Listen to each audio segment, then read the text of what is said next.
Good morning.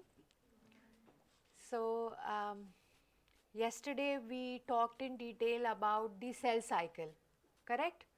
And I emphasized that how well managed and with so much of regulation this cell cycle has to function in order to keep cell in perfect health, correct? So, if we quickly recap on cell cycle, it has multiple phases. The biggest phase is interphase. What are the three subphases in interphase? G1, S and G2, and largely interphase is responsible for duplication of DNA and also whatever cellular contents are there. After the interphase gets finished, what happens? Mitosis, which ultimately results in it has 5 phases. It gives you 2 identical daughter cells, right? And daughter nuclei. And in order to get daughter cells, the last step is cytokinesis, where these cellular contents also finally divide to give you 2 cells. Now, since cell cycle is so important, it is of significance to know how the whole cell cycle gets regulated and what are the components that are regulating the cell cycle. So, if we look at the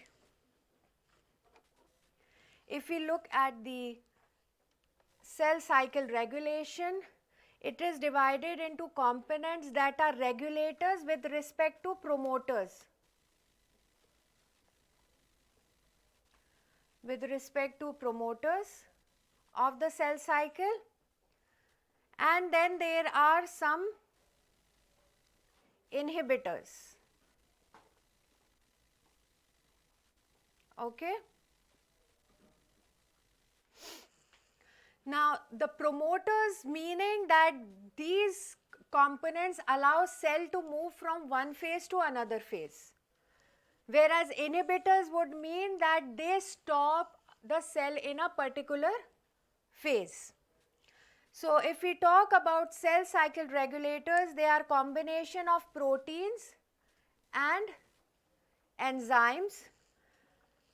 The protein part of it is called as cyclins and the enzyme part is called as cyclin dependent kinase, CDKs. So, what these two components, they cannot work separately, they have to work together. So, when the protein yani cyclin combines with the enzyme meaning CDK, they form complexes. And when they form complexes, the kinase activity of CDK, it becomes activated, which adds phosphate groups to different proteins, helping the cell to move from one phase to another phase. Kinase itself means, wherever you hear the word kinase, it means that that enzyme is adding a phosphate. Okay? And the action of cyclin CDK complexes is inhibited by other proteins which are called as cyclin dependent kinases inhibitors, CKI. Now, let us look into the details talking about cyclins. Can you close the door? So, cyclins are what? They are proteins. There are different types of cyclins, cyclin D, cyclin E, A and B, which act as regulators, or if I put it again, promoters of cell cycle. And each of this cyclin is associated with a specific stage of cell cycle. So, there will be some cyclin that are working in G1 phase, there will be some for S phase, and then some for G2 phase and so on. Okay? And something that is very interesting about cyclins is that their concentration rise and fall during the cycle depending on the need. So it's a protein, its concentration will become more and it will go down depending on whether it is needed in that phase or not. So for example, if the cell has to move from say G1 phase to S phase, the cyclin in G1 phase, its concentration will go up. However, concentration of other cyclins remains low. Do you understand this? Now the table that is given below is must know. You should memorize this, and it kind of summarizes what cyclin and CDK collectively can do. So the first cyclin is cyclin D. It combines with CDK4 and it can combine with CDK6. So it can combine with two different enzymes, CDK4 and also CDK6. What is the function? It brings about progression past the restriction point at the G1S phase. You remember in G1 phase there is a restriction point. So this combination of cyclin and kinase, they help in movement of the cell from G1 phase to S phase. Okay. Then another cyclin is cyclin E and cyclin A. They connect with the enzyme CDK2 forming a complex, and they function in S phase initiating DNA replication. So to initiate DNA replication in the S phase, the combination of E and A with CDK2 is needed. Okay, that's the requirement for DNA replication in S phase. Okay. And then there is cyclin B. It combines with the enzyme CDK1 and it helps in movement. Transition means movement of the cell from G2 to M phase. You remember there is another restriction point in G2 phase. So this combination of cyclin and the enzyme allows the cell to move from G2 to M phase. Please memorize this table and also remember what I said about cyclins, that they are present in different phases. Their concentration goes up in whenever they are needed to do their function. Otherwise their concentration remains low. Moving on, CDK.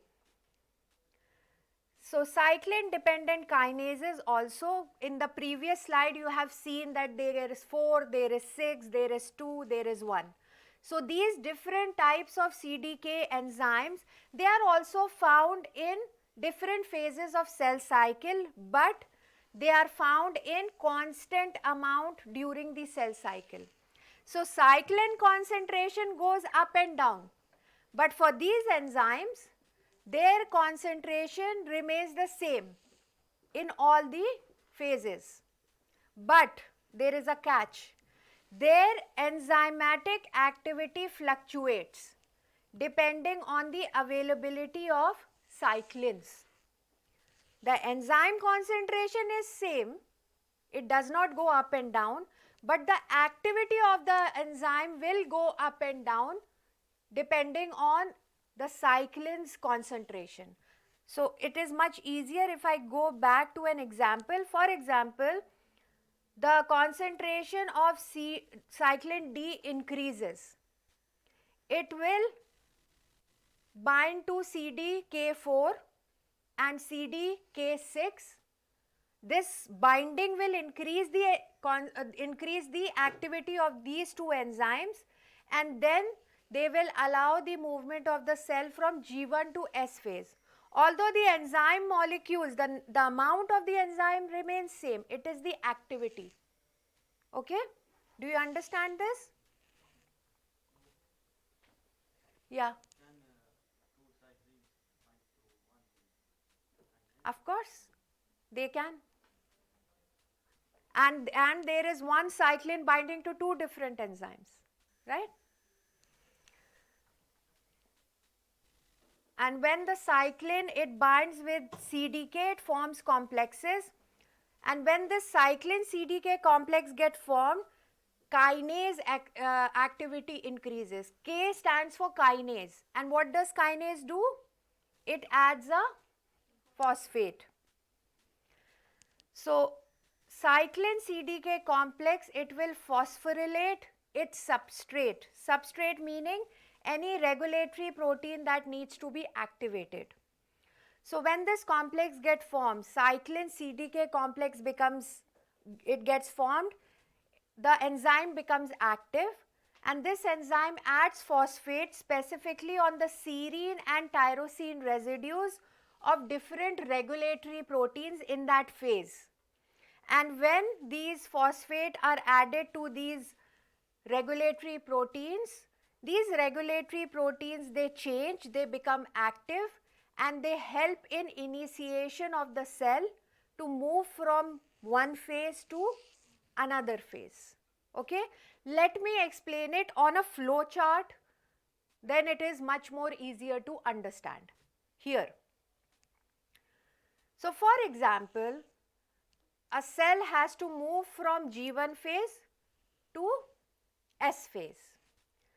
So what will happen? The very first step will be the cyclin concentration in G1 phase has to become high. It has to increase. Now when the cyclin concentration becomes high, it will bind to the specific CDK that is present in G1 phase. Okay, forming a cyclin CDK complex. Now when cyclin CDK complex has been formed, the kinase activity of the enzyme will increase. And when the kinase activity of the enzyme increases, what does that kinase do? It adds phosphates specifically on the serine and tyrosine amino acid on the regulatory proteins that are there in that phase. And when that phosphate is added to the serine and tyrosine of the regulatory protein, that regulatory protein becomes active, and when these proteins become active, they bring about movement of the cell from one phase to other phase of the cell cycle. Do you understand this? So it's a combination of cyclin, CDK acting on a regulatory protein ultimately allowing the cell to move from that one phase to another phase. Clear to everybody?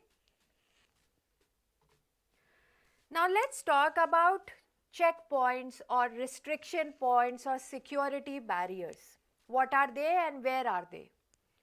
So checkpoints, they are placed at critical points in cell cycle, and the main function is to monitor completion of the critical events. So there are certain restriction points or checkpoints present in some phases of the cell cycle in order to monitor some critical events. So that the cell that is moving is in perfect shape, perfect function, and there is no defect. Also, the progress of the cell cycle depends on external stimuli also, like growth factors, until the checkpoint, and after the checkpoint has been crossed, the cell cycle continue without further stimulation. So this particular point means that when the cell is at restriction point, there are certain components that are needed to be verified. If they are there, plus an external stimulus is there, then this collectively allows the cell to move from that phase to the other phase. And once the restriction point gets crossed, the cell can easily move in the other phases. Okay? Now let's look at what the checkpoints are doing. So the very first checkpoint I told you, where was it? G1 phase. The very first checkpoint is in G1 phase. What does it check? It check if the cell size has increased. You remember in G1 phase what gets doubled? RNA, protein, organelle, they all get doubled. So the checkpoint will see, okay, are they doubled or not? They are doubled? Okay. They come to the next requirement, nutrients. Now the cell has to go through so many phases, energy is required. So this checkpoint ensures that the cell has enough nutrients or not to make energy to carry out the whole process. Okay? So, okay, enough nutrients are there? Good. Tick. I will come to growth factors later on. And the third one is DNA damage. Because in the S phase replication is happening, this checkpoint has to ensure that the DNA that is present, is it perfectly fine or there is some defect in it? Because if there is some defect in it, it needs to be corrected. Otherwise, during replication, that defect will get copied. And we don't want that. So, DNA damage is also checked. Now, these three components are there. Cell should pass through G1 phase, isn't it? Yes or no? What do you think? Cell size is doubled, nutrients are there, there is no DNA damage. Cell should now go to the S phase. Is it so? No. Because in spite of having all this, still the cell will not pass through until there is an external stimuli, which is a growth factor. Growth factor is an external stimuli which has to come and stimulate the cell. If all the other conditions are met and a growth factor is not there, the cell will not move. Growth factor is an external stimuli. Without external stimuli, this will not happen. Okay? So, growth factor is also very, very important, especially in G1 phase. Now, once the G1 phase has been passed, the cell moves and does it work in the S phase. It goes to the G2 phase, but before it can go into M phase, there is another checkpoint in G2 phase. What is it checking? The primary thing that it is checking is whether DNA replication is complete. Because there might be chances that because there is no restriction point in S phase, a cell can move into G2 phase with some replication still incomplete. So the checkpoint in G2 will see, okay, let me check if replication is finished or not. If it is finished, okay, great. What about, and it also ensures again to see the cell size. It rechecks whether other components are also there or not. Have they doubled or not? If both of these things are done, then the cell can move from G2 phase to M phase. And in M phase also there is a tiny checkpoint. And that tiny checkpoint checks the spindle assembly checkpoint. If you remember from yesterday, and it checks for chromosome attachment to spindle. There are 5 phases in mitosis. What is the phase which ensures that the chromosome is attached to the spindle fibers and the spindle pole? Prometaphase, meaning attachment of the chromosomes with the spindle. It starts in prometaphase, right? So this checkpoint that you see in mitosis is in prometaphase. Okay?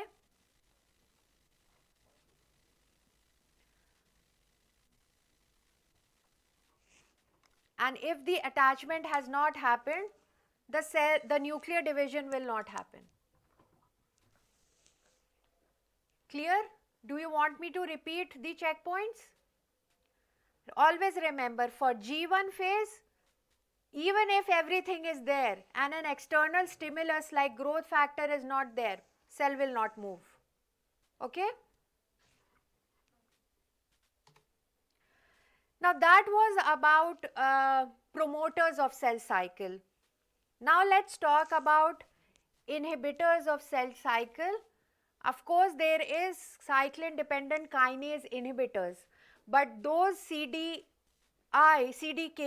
have to work with other proteins, and those proteins are called as tumor suppression proteins. So what are tumor suppression proteins?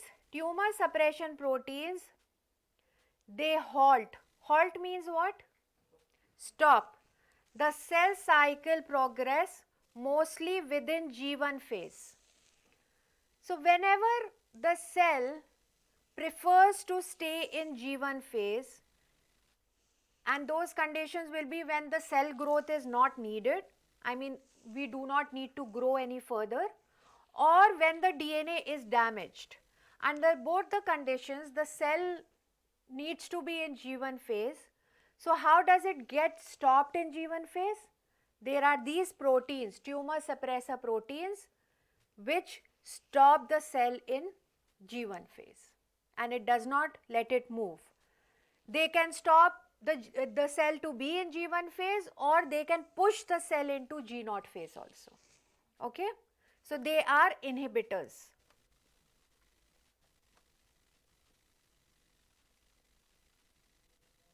Okay? And the function of tumor suppressor proteins is so important that if there is any mutation in the genes that are coding for tumor suppressor proteins, that protein is defective, this means it will not be able to stop the cell in G1 phase, and the cell moves from G1 to the rest of the cell cycle when it is even not needed. And when this happens, cancer can develop in human bodies. That is why when you will go into research in later years, you will come across so many research publications which show you that so many cancers that develop in human body, they develop because of a mutation in the genes coding for tumor suppressor proteins.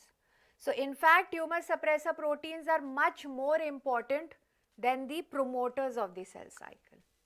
Okay? There are two of them which are primarily used by cells. One is called as retinoblastoma protein, RB protein,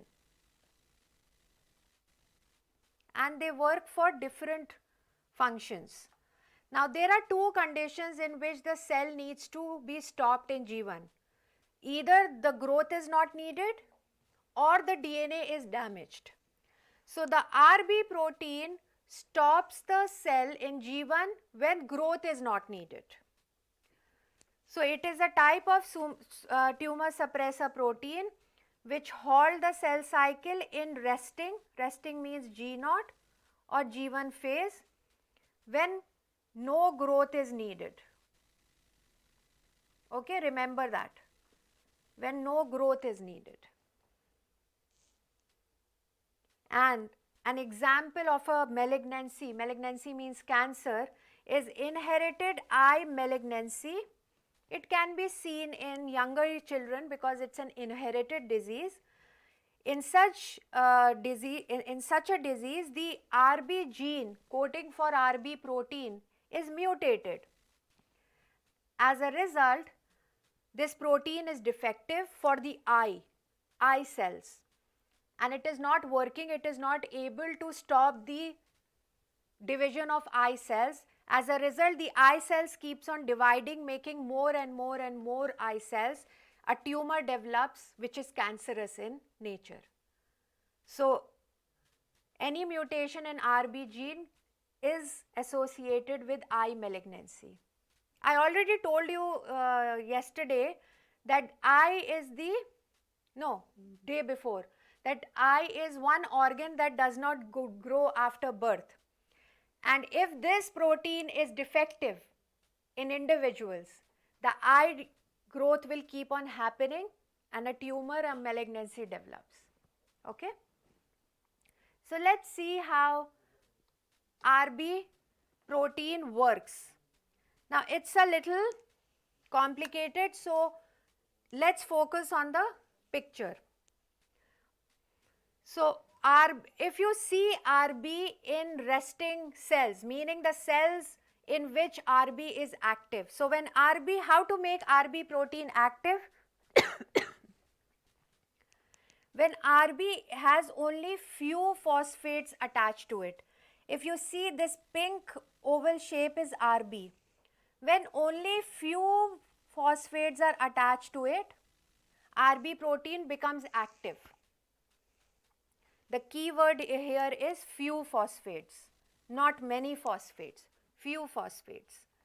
And when RB becomes active, it goes and binds to transcriptional factors, specifically E2F and its partner DP1/2. As you can see, the active RB protein, it binds to transcriptional factor E2F and DP. Now when these transcriptional factors are locked by RB protein, the cell cannot move from G1 phase to S phase, because active E2F and DP is needed for that movement. And when RB is blocking these two transcriptional factors, cell cannot move and cell is in resting or G1 phase. Now let's take a situation in which there is a requirement for cell to undergo cell cycle. So that requirement needs a external stimulus, growth factor. So first a growth factor will come, it will activate a signal cascade called as MAP kinase or RAS pathway.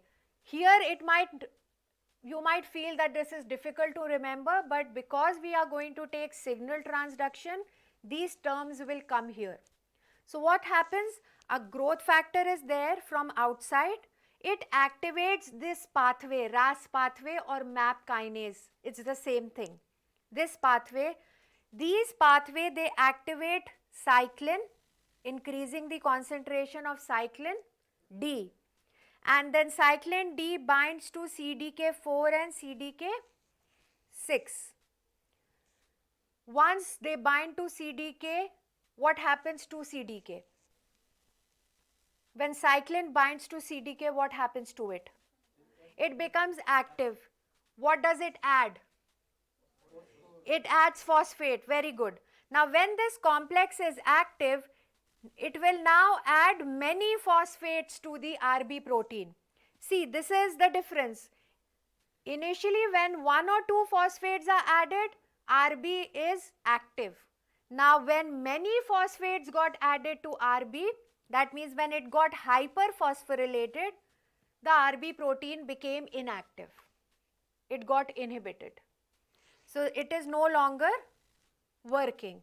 When it is no longer working, it will, so it will release the transcriptional factors. Transcriptional factors will become active and they will help the cell to move from G1 phase to S phase. Okay? Very quickly, and you answer the questions. In a resting cell, is RB active or inactive? In a resting cell, active. Active. How RB is active? By addition of few phosphates. Now when few phosphates are added to RB, it becomes active. It blocks what? Transcriptional factors. What are those transcriptional factors? E2F, DP1/2. Now when these transcriptional factors are blocked, what happens? No transcription. No, yeah, no progress of the cell from G2 to any phase, so it stays there. Now, the cell needs to undergo cell cycle. What will come first?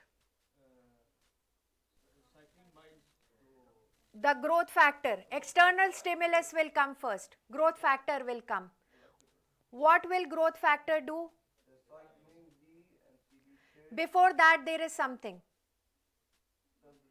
It will activate the RAS pathway or the MAP kinase pathway. Correct? When these pathways are active, what happens? What do they do?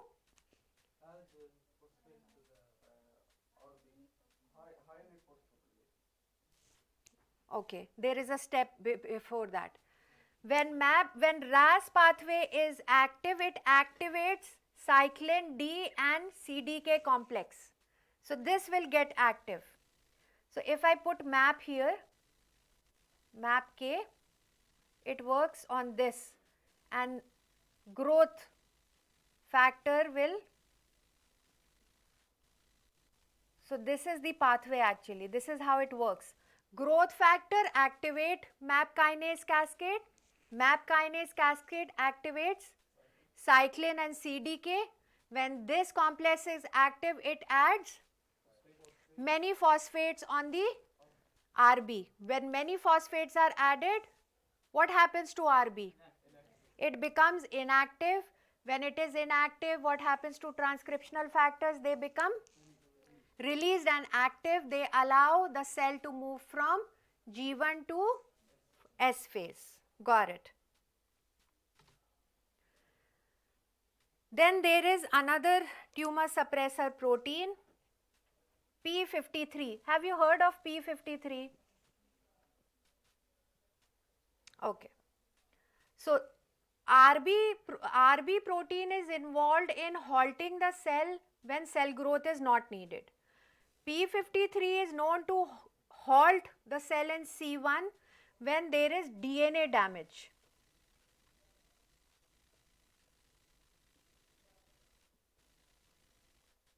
When there is DNA damage.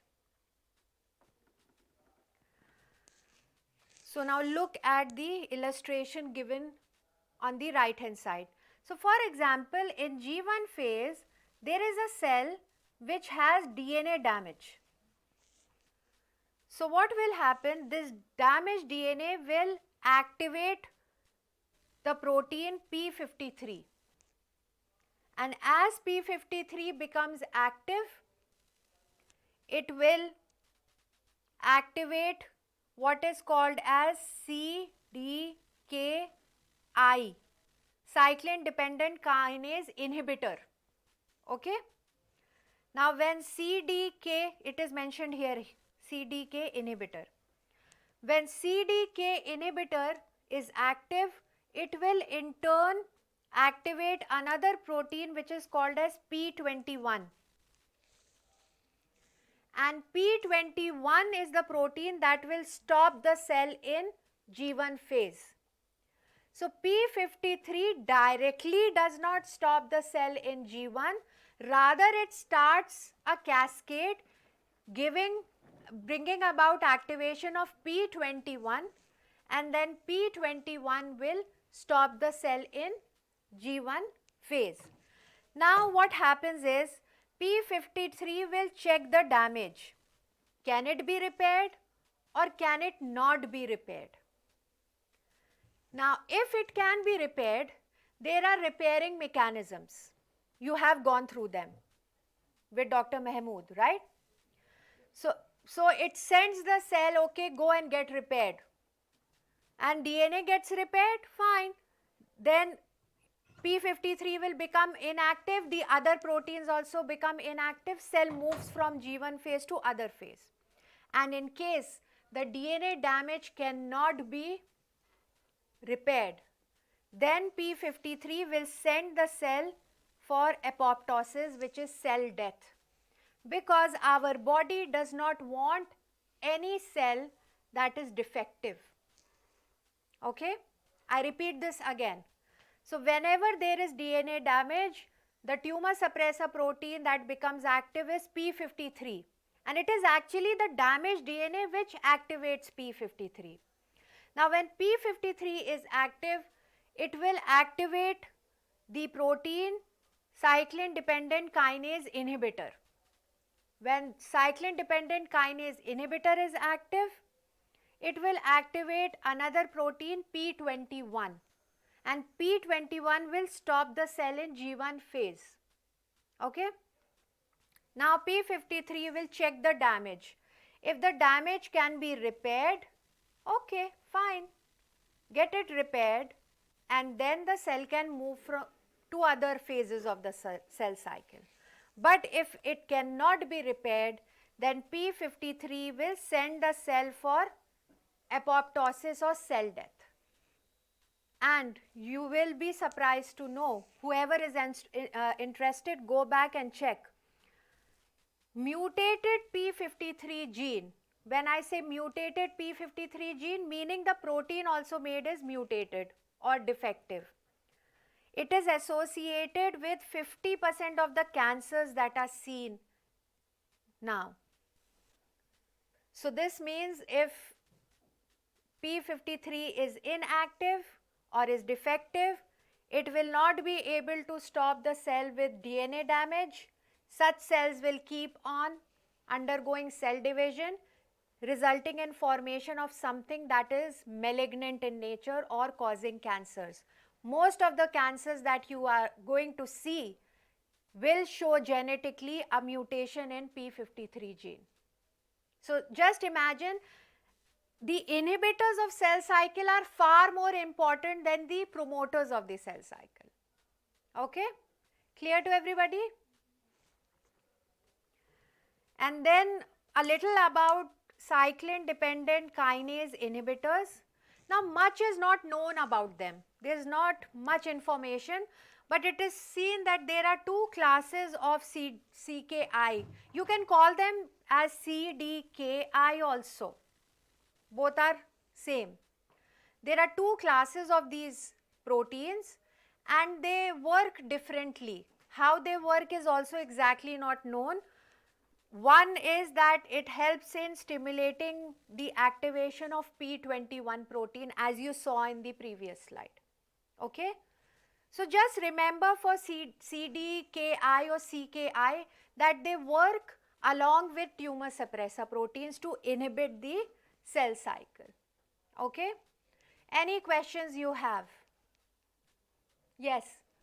These proteins, suppressor proteins, they are all active when they want to just stay in G1 phase or G0 phase? Yes. So for any cell to stay back, there has to be, they are like that door that gets closed. So for cell to stay back in a particular phase, namely G1 or G0 phase, these proteins need to be active. Okay? And for a cell to move from one phase to another phase, first of all these proteins need to be inactive, only then they can move. Okay? Any other questions? So we have a tutorial session today at 1 o'clock. I'll be going through the slides, all three of them briefly, and then there will be few sample questions to help you understand what kind of questions I frame. Okay? Thank you.